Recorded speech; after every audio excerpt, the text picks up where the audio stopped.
My name is Calum Kippen. I'm a member of the Wildfire Forum. The Wildfire Forum was put together by the Scottish Government. The Nature Scot, they put like-minded people together from the forestry groups, the moorland groups, the national parks, anyone really that would be dealing with wildfire. Because of the change of land management in Scotland, the fuel loads have become much greater. So wildfires have become more prevalent and of greater intensity.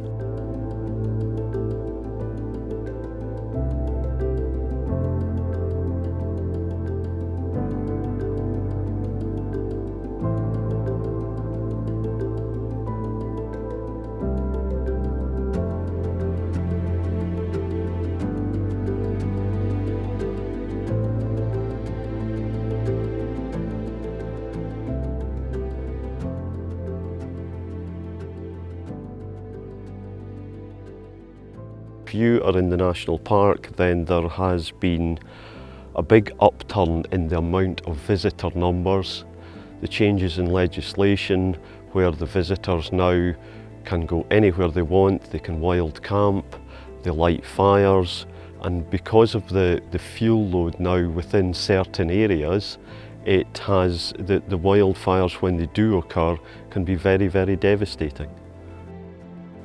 In Scotland, we term it muirburn. The rest of the world terms it as prescribed burning. The prescribed burning has gone on through Native Americans, the Aboriginals. In Scotland, we have the moorland gamekeepers.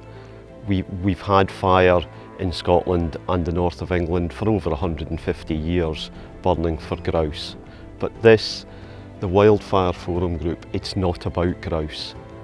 You know, these large areas which are now under regeneration, if muirburn or prescribed burning was carried out in those areas, it would then provide us with natural fire breaks where it would be much, much easier to fight the fires.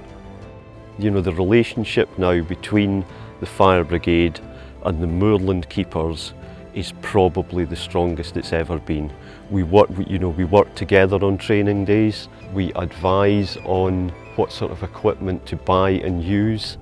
We also have to realise that tactically the fire brigade are well in front of the gamekeepers. The gamekeepers have the practical experience, but we also need the Scottish Fire and Rescue Service to coordinate everything. If you could imagine from Eel Wood down to the A9, that is a regeneration block that's probably 3 to 4 miles long, and it's now been a regeneration block for probably 15 years. So you can actually see where it's heading to. You know, like if you drive through it, the fuel load's this high, the trees are this high. And Kinrara would go exactly the same way, and without any fire breaks, which there's no plans for, the prevailing wind comes out of there. That road is very, very popular with walkers and cyclists. Fire comes off there, you've got a 4-mile fire. The only thing that there's any chance of stopping it is the A9. You know, there is no justification to say that gamekeepers are burning peat. It doesn't happen, it doesn't make sense. It would be extremely harmful to us to burn the peat. You know, at the end of the day, if we burn the peat, there is no heather for the grouse and for the rest of the moorland birds. It just doesn't make any sense.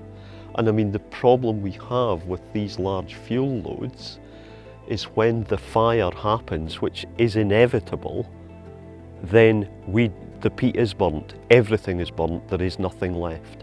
And it takes years and years and years for it to correct itself. The problem with wildfire is you can go for 2 or 3 seasons where you don't think it's a problem, and then the climatic conditions are right for this fire to happen. Someone goes out, disposable barbecue in the wrong place, prevailing wind behind them, and then all of a sudden we have a devastating wildfire, as happened 3 years ago up in the Flow Country. and also down in Murrayshire, and then it's back at the top of the agenda again.